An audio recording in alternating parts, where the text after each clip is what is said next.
So welcome to all of you in the course of manufacturing processes.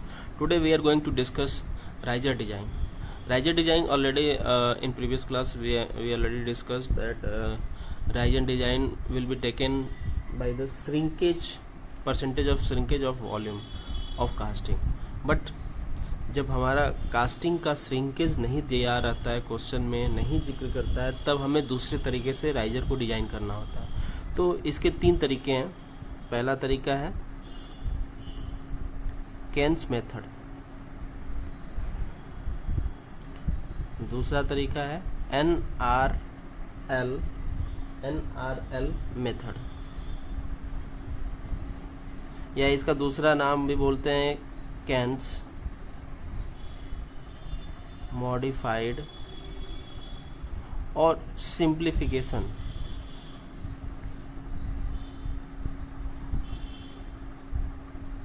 Method.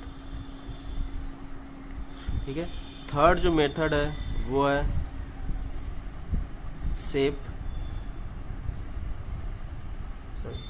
Third जो method है वो है third जो है मेथड वो जो है मॉडुलस मेथड थर्ड। ठीक है। तो फर्स्ट ऑफ ऑल ये तीनों मेथड हम तभी अप्लाई करेंगे जब आपका percentage of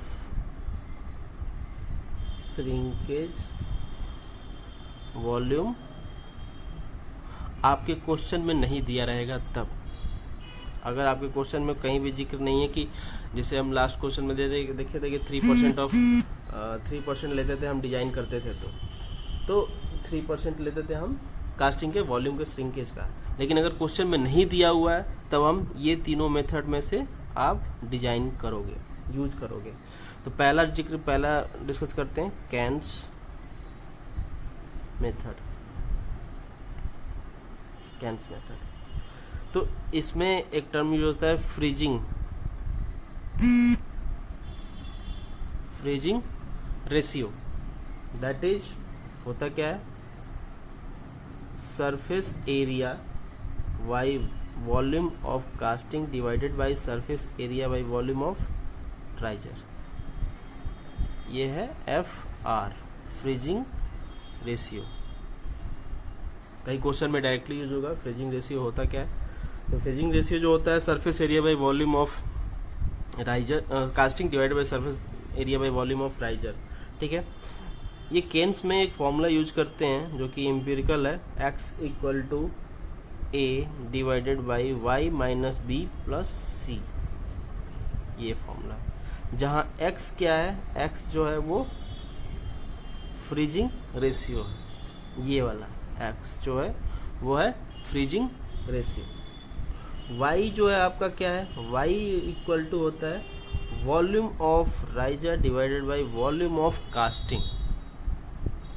volume of riser divided by volume of casting. तो x और y क्लियर हो गया। A B C जो है ये तीनों के तीनों कांस्टेंट है। ठीक है। A B C जो है वो कांस्टेंट है। तो A B C की वैल्यू डिफरेंट मटेरियल के लिए डिफरेंट होगा।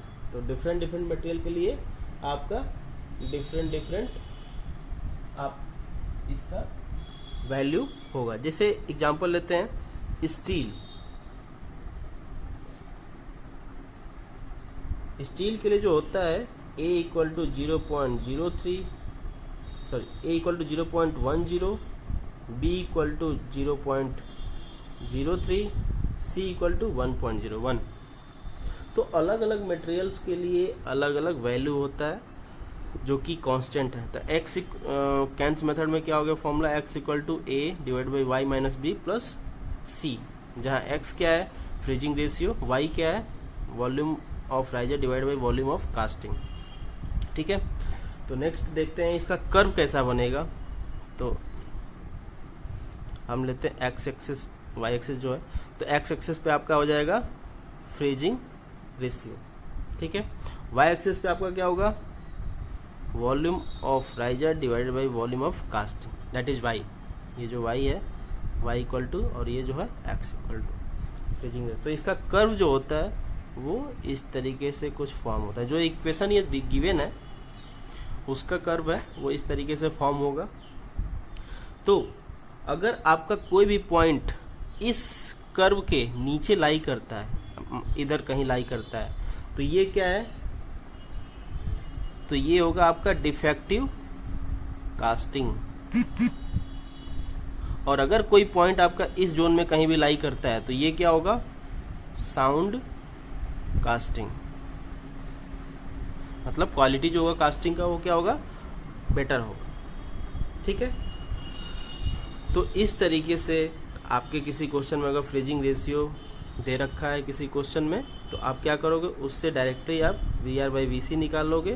तो VC क्वेश्चन में गिवन होगा वॉल्यूम ऑफ कास्टिंग, तो इस तरह से वॉल्यूम ऑफ राइजर निकाल लोगे। वॉल्यूम ऑफ राइजर निकाल लोगे तो फिर आप उसका डायमेंशन निकाल सकते हो। तो इस तरीके से डिजाइन करते हैं आपका केन्स मेथड के थ्रू। ठीक है, अब नेक्स्ट डिस्कस करते हैं सेकंड, NRL मेथड, या इसको बोलते हैं केन्स सिंप्लीफिकेशन और मॉडिफाइड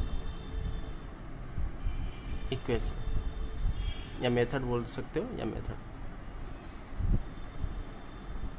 NRL मेथड। तो NRL मेथड में हम क्या यूज करते हैं, अब आप हम देख रहे हो कि केन्स जो मेथड है इसमें हमें बहुत सारा कैलकुलेशन करना पड़ रहा है। जैसे फ्रीजिंग रेशियो x की वैल्यू निकालना पड़ेगा आपको, इतना पूरा कैलकुलेशन करना पड़ेगा। y की वैल्यू VR/VC आपको यूज करना पड़ेगा। तो बहुत सारे कैलकुलेशन इन्वॉल्व होते हैं। उसको सिंप्लीफाई करने के लिए केन्स का जो फॉर्मूला है, केन्स का जो इक्वेशन है, उसको सिंप्लीफाई करने के लिए एक डायरेक्टली फैक्टर यूज किया गया, जो कि क्या बोलते हैं उसको, शेप फैक्टर।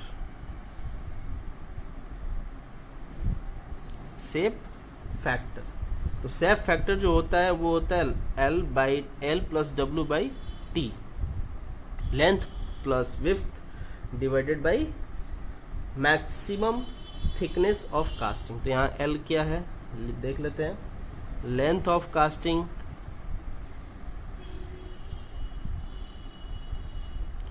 W जो है आपका विड्थ ऑफ कास्टिंग, यूनिट जो भी आप फॉलो करोगे सेम रहेगा। T जो है मैक्सिमम थिकनेस ऑफ कास्टिंग। तो इसमें सिंप्लीफाई किया गया कि उतना कैलकुलेशन ना करना पड़े, उसके लिए शेप फैक्टर यूज किया गया। शेप फैक्टर ज़्यादा इंपॉर्टेंट है ये फॉर्मूला। तो shape factor L + W/T use किया गया। तो इस तरीके से इसका जो कर्व बनता है, इसका जो कर्व हम बनाते हैं, तो इसका कर्व जो है ऑलरेडी डिफाइंड होता है अलग अलग मटेरियल के लिए, अलग अलग शेप के लिए। तो shape factor SF x axis पे आ जाएगा आपका, और वाई एक्सिस पे आपका जो है VR/VC यूज करते हैं। इसका कर्व जो होता है, इसका भी कर्व लगभग कुछ ऐसा होता है। ठीक है, तो सबसे पहले हम करेंगे क्या, न्यूमेरिकल प्रॉब्लम्स में सर शेप फैक्टर आप कैलकुलेट करोगे। किसी एक शेप का जो कास्टिंग होगा, जैसे सपोज आप क्यूबिकल कास्टिंग करते हो, तो उसका शेप फैक्टर आप निकाल लोगे। तो जो शेप फैक्टर की वैल्यू आएगा, जैसे स्केल होगा 1 2 3 4 5 6 समथिंग इस तरीके से। तो जो भी मान लो सपोज 6 आता है, सपोज एग्जांपल लेते हैं, तो 6 के सामने आप क्या करोगे, उसको इस तरीके से आप VR/VC का डेटा निकाल लोगे। तो VR/VC का जब डेटा निकल जाएगा तो वॉल्यूम ऑफ कास्टिंग आपको गिवन होगा। वॉल्यूम ऑफ कास्टिंग गिवन होगा तो फिर क्या निकल जाएगा, वॉल्यूम ऑफ राइजर। तो वॉल्यूम ऑफ राइजर निकल गया तो आप राइजर का डायमेंशन आप निकाल सकते हो। तो इस तरीके से आपको डिजाइन करना है by using modified Caine's equation, और कह सकते हो NRL मेथड के थ्रू। ठीक है, नेक्स्ट डिस्कस करते हैं third, modulus method. Modulus method, ठीक है। अब इसमें क्या करते हैं, मॉडुलस जो होता है, होता क्या है, मॉडुलस जो होता है 1 divided by cooling characteristics. Cooling characteristics हमने पढ़ा है लास्ट क्लास में, क्या होता है क्या है। तो ये क्या होता है, कूलिंग कैरेक्टरिस्टिक्स SA/V होता है।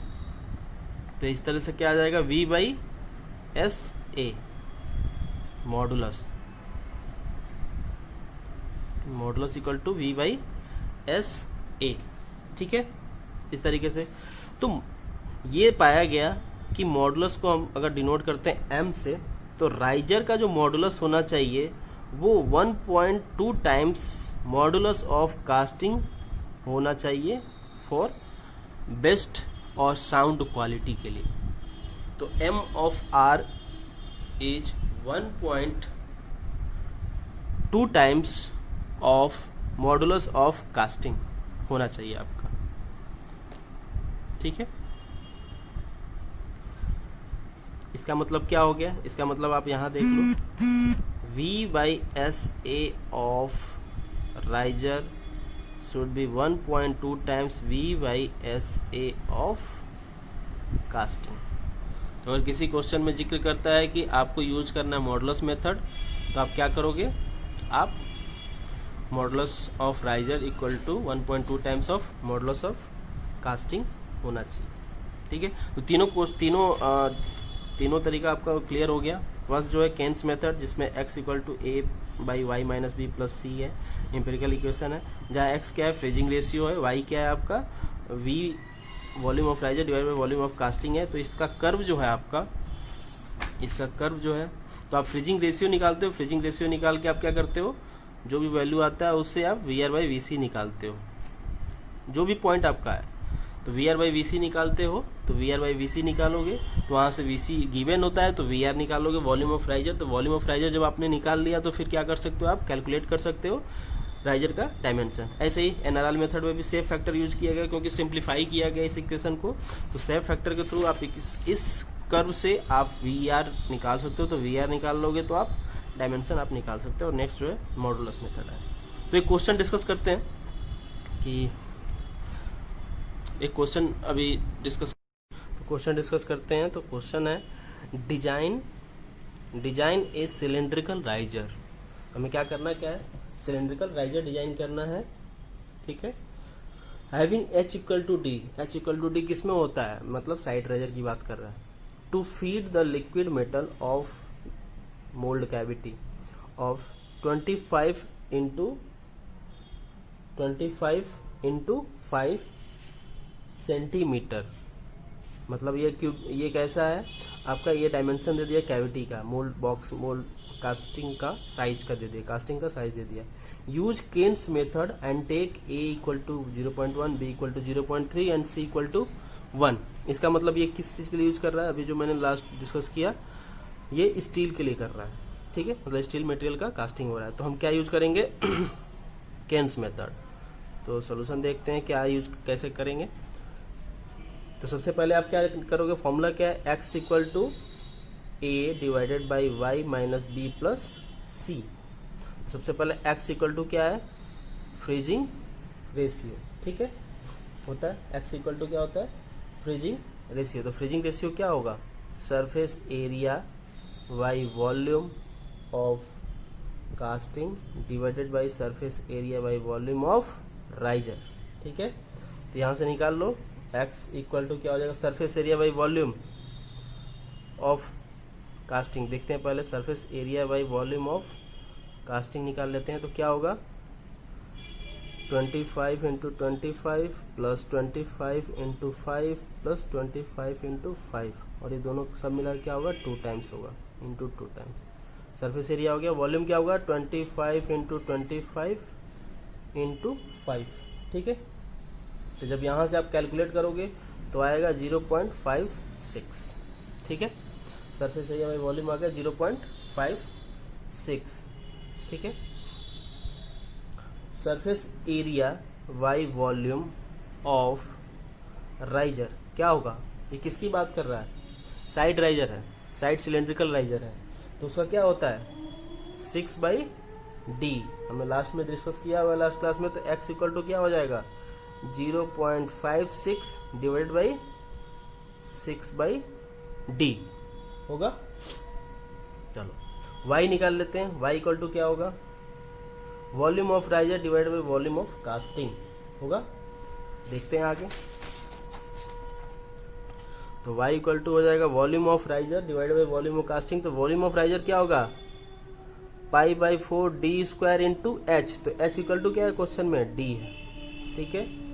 वॉल्यूम ऑफ कास्टिंग क्या है, 25 इंटू 25 इंटू 5। तो y इक्वल टू क्या आ गया यहाँ से, y इक्वल टू आपका पाई by 4 D cube divided by 25 into 25 into 5, ठीक है, हो गया। अब इक्वेशन में हम पुट कर देते हैं x equal to A by Y minus B plus C.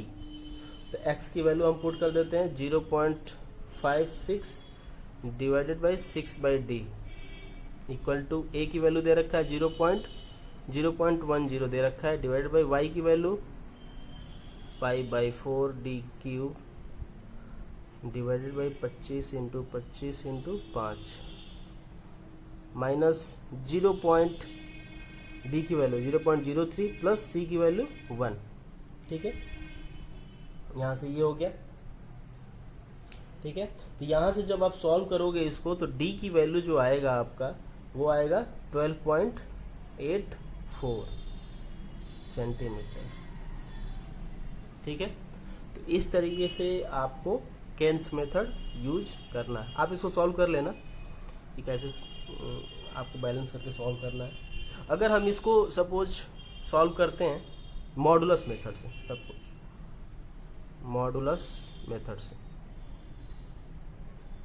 तो मॉडुलस मेथड में क्या यूज करते हैं, m of r equal to 1.2 times of m of casting, ठीक है। तो क्या हो जाएगा, 1.2 times of m of casting क्या होगा, v बाई एस ए, ठीक है। तो कास्टिंग का v बाई एस ए ये सब निकाल लो, 1.2 times v by S A solve कर लो, 25 into 25 into 5 divided by 2 times 25 into 5 plus 25 into 5। तो यहाँ से जब आप निकालोगे तो आएगा 2.148 m ऑफ r, ठीक है। तो m ऑफ r आ गया आपका 2.148 आ गया। तो m ऑफ r क्या होता है, v बाई एस ए 2.148, ठीक है। तो हमने v बाई एस ए या s, हमने एस ए बाई वी, ये राइजर का है, साइड राइजर का क्या पड़ा हुआ है, S A by V 6 by D होता है। तो v बाई एस ए क्या हो जाएगा, d बाई 6 इक्वल टू 2.148। तो यहाँ से d आ जाएगा आपका, मल्टीप्लाई कर दोगे 12.852 सेंटीमीटर। तो मॉडुलस मेथड से आपका आ गया d इक्वल टू 12.852। तो हमने किया क्या देख लेते हैं शुरू से। क्वेश्चन में दे रखा था h इक्वल टू डी, मतलब साइड सिलेंड्रिकल राइजर है, बोल रखा है cylindrical riser, h equal to D कर दिया मतलब कि साइड हो गया, साइड सिलेंड्रिकल राइजर। डायमेंशन था कास्टिंग का 25 into 25 into 5 centimetre. a equal to 0.1 constant दे रखा है, b equal to 0.03, c equal to दे रखा है। तो इक्वेशन लगाएंगे, फ्रीजिंग रेशियो आपने निकाल लिया, f इक्वल टू निकाल लिया आपने 0.56 divided by 6 by D, y equal to V R by B C. तो जो सारा चीज कैलकुलेट करके y कैलकुलेट करके इस इक्वेशन में पुट कर दिया, सॉल्व किया तो d इक्वल टू 10.84 आ गया। अगर हम मॉडुलस मेथड से इसी को करते हैं तो आपका आता है 12.852, ठीक है। तो ये हो गया आपका डायमेंशन ऑफ राइजर, ठीक है। अब एक नेक्स्ट क्वेश्चन डिस्कस करते हैं। क्वेश्चन जो है, compare solidification time of 2 optimum side riser. One is a cylinder and other is a square parallelopipe, ठीक है। Both are used for same material and having same volume, मतलब हमें compare करना solidification time कैसा होगा, क्या होगा इनका, ठीक है। किसका, साइड में राइजर यूज कर रहे हैं, दोनों साइड में यूज कर रहे हैं, एक है सिलेंड्रिकल और एक स्क्वायर पैरेलल पाइप टाइप का है। तो सबसे पहले जो है हम डिस्कस करते हैं सिलेंड्रिकल राइजर के लिए, सिलेंड्रिकल के लिए फॉर सिलेंड्रिकल। तो सिलेंड्रिकल के लिए क्या होता है, एस ए सरफेस एरिया क्या होता है, pi by 4d square into 2 times plus pi D H, ठीक है। वॉल्यूम इक्वल टू क्या होता है, pi by 4d square H, तो एच इक्वल टू क्या हो जाएगा 4v by pi D square, ठीक है। तो इसको पुट कर देते हैं सरफेस एरिया के इक्वेशन में। सरफेस एरिया हो जाएगा pi by 2d square plus pi by 4d square, H की जगह पुट कर देते हैं, ठीक है। सॉरी पाई बाई 4 नहीं था, पाई डी स्क्वायर एच, तो एच की जगह पुट करते हैं 4v by pi D square. तो यहाँ से आ जाएगा pi by 2d square plus pi to pi cancel out, ठीक है, ठीक है। तो यहाँ से आ जाएगा, सॉरी पाई डी होता है, पाई डी इंटू एच, तो एच की वैल्यू पुट कर दिया, तो यहाँ से आ जाएगा 4v by D, pi to pi cancel out हो गया और एक डी से एक डी कैंसिल आउट हो जाएगा, तो 4v by D surface area. तो यहाँ से जब डिफ्रेंशिएट करोगे सरफेस एरिया को टू डी के रिस्पेक्ट में, तो आएगा pi D minus 4v by D square. तो यहाँ से जो v आएगा वो होगा पाई बाई 4, जब इसको जीरो करोगे minimum for minimum surface area के लिए, तो क्या होगा v equal to pi by 4 D cube. v होता क्या है सिलेंड्रिकल के लिए, pi by 4 D square H, ठीक है, ठीक है। तो यहाँ से h इक्वल टू क्या हो गया d, जो हमने भी पहले भी डिजाइन में पढ़ा हुआ है। तो अब हम देखते हैं for square parallelepiped surface area क्या होगा। सरफेस एरिया अगर हम सपोज इस तरीके का लेते हैं,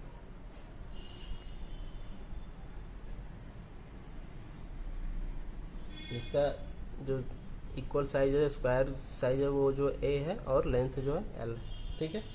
तो एरिया क्या होगा 2 times a square plus A L plus A L होगा, ठीक है। तो इसको लिख सकते हो 2a square plus 4al surface area. Volume क्या होगा a स्क्वायर l होगा इसका वॉल्यूम, ठीक है। तो l क्या लिख सकते हैं v बाई ए स्क्वायर, ठीक है। अब इसको पुट कर देते हैं सरफेस एरिया में।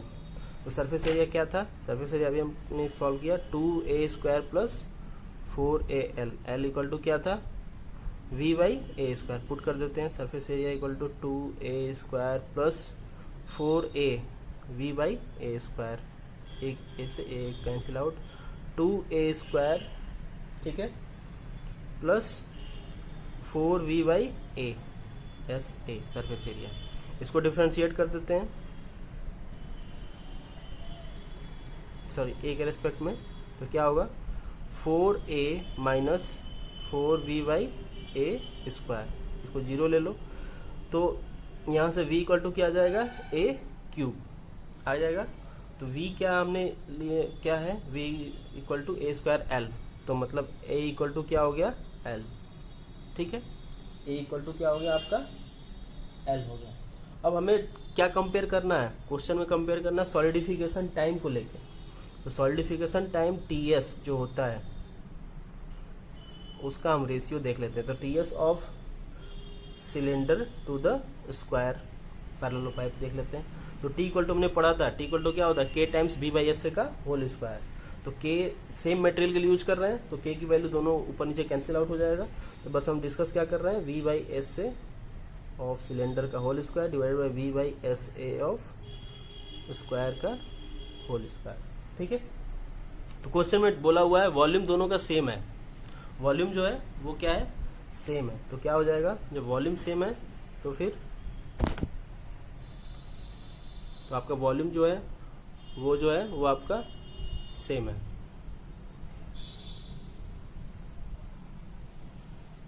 वॉल्यूम आपका सेम है, तो फिर आपका क्या हो जाएगा equation, surface area of square का whole square divided by surface area of cylinder का होल स्क्वायर। ठीक है, ये हो जाएगा। तो अब हमें करना क्या है, इनको निकाल के कैलकुलेट करना है। ठीक है, सॉल्व करना है। तो volume of cylinder is volume of square दे रखा है। तो वॉल्यूम ऑफ सिलेंडर क्या है, π/4 d स्क्वायर इंटू एच होता है, तो एच की जगह डी लिख देते हैं क्योंकि निकाल लिया हमने। और इसका क्या होगा, ए क्यूब हो जाएगा, क्योंकि ए स्क्वायर एल होगा तो एल को क्यूब लिख दिया। तो यहाँ से आ जाएगा आपका a/d आ जाएगा आपका π/4 की पावर 1/3। तो a/d आ गया आपका π/4 की पावर 1/3। तो अभी हम देख लेते हैं ts of cylinder divided by ts of square. Surface area calculate करना, सरफेस एरिया ऑफ स्क्वायर का whole square divided by surface area of cylinder का होल स्क्वायर। तो सरफेस एरिया ऑफ स्क्वायर का क्या होगा, 6a स्क्वायर होगा, क्योंकि सब साइड सेम हो गया। ठीक है, तो इस तरह से क्या हो जाएगा, 6a स्क्वायर का whole square divided by surface area of cylinder क्या होगा, सरफेस एरिया ऑफ सिलेंडर जब आप निकालोगे तो 3/2 पाई डी स्क्वायर होगा। देख लो सरफेस एरिया ऑफ सिलेंडर क्या होगा, π/4 D square into 2 times plus pi D, H की जगह क्या लिख लो, डी इंटू डी। ठीक है, तो यहाँ से जब आप निकालोगे तो क्या आ जाएगा, 2 से 2 4 cancel out, 2 π/2 D square plus pi D square, तो क्या हो जाएगा 3/2 पाई डी स्क्वायर। तो इसका क्या करोगे, स्क्वायर ले लोगे। तो यहाँ से जो आएगा आपका वो आएगा 4/पाई का होल स्क्वायर इंटू a/d की power 4 ts of cylinder divided by ts of square. तो यहाँ से a/d हमने निकाल लिया, तो वैल्यू पुट करते हैं 4/पाई का होल स्क्वायर इंटू a/d हमने निकाला हुआ अभी लास्ट में, a/d क्या निकाला, π/4 a/d हमने निकाला हुआ है π/4 d π/4 की पावर 1/3।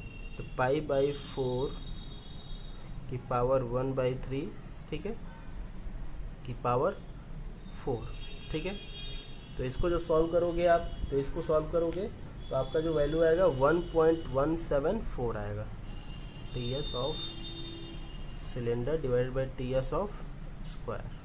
ठीक है, तो यही हमें निकालना था। इसका मतलब जो है सिलेंडर राइजर यूज करोगे तो वो जो है 1.174 टाइम्स ज़्यादा टाइम लेगा स्क्वायर के राइजर से। तो कौन सा बेटर होगा, जिसका सॉलिडिफिकेशन टाइम ज़्यादा हो, मतलब टी ऑफ सिलेंडर बेटर है, क्योंकि हमें क्या करना है, स्लो कूल करना है राइजर के अंदर। ठीक है, तो ये हो गया आपका क्वेश्चन सॉल्व। नेक्स्ट जो है सेफ फैक्टर जो है कुछ डिस्कस कर लेते हैं। सेफ फैक्टर जो है अलग अलग शेप के लिए हमने क्या पढ़ा है, safe factor SF L + W/T।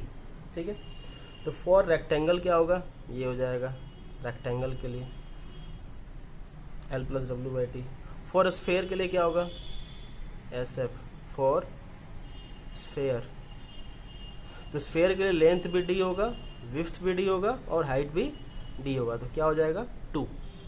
ठीक है, स्फेयर के लिए 2 हो जाएगा। अब हम डिस्कस करते हैं सिलेंडर के लिए, सॉलिड सिलेंडर के लिए, सॉलिड सिलेंडर के लिए SF क्या होगा, सॉलिड सिलेंडर के लिए क्या होगा, L जो होगा, L या H ले लो, तो L होगा लेंथ प्लस विड्थ जो होगा उसका D होगा, और हाइट भी जो होगा उसका क्या होगा, D होगा, तो L + D/D। ठीक है, फॉर हॉलो स्फेयर जिसमें आपका लार्जर डायमीटर D है, स्मॉलर डायमीटर स्मॉल d है, तो इसमें क्या होगा, SF = होगा D + π/2 D + T divided by D - D divided by 2। ये होगा आपका safe factor for hollow sphere. For hollow cylinder देख लेते हैं।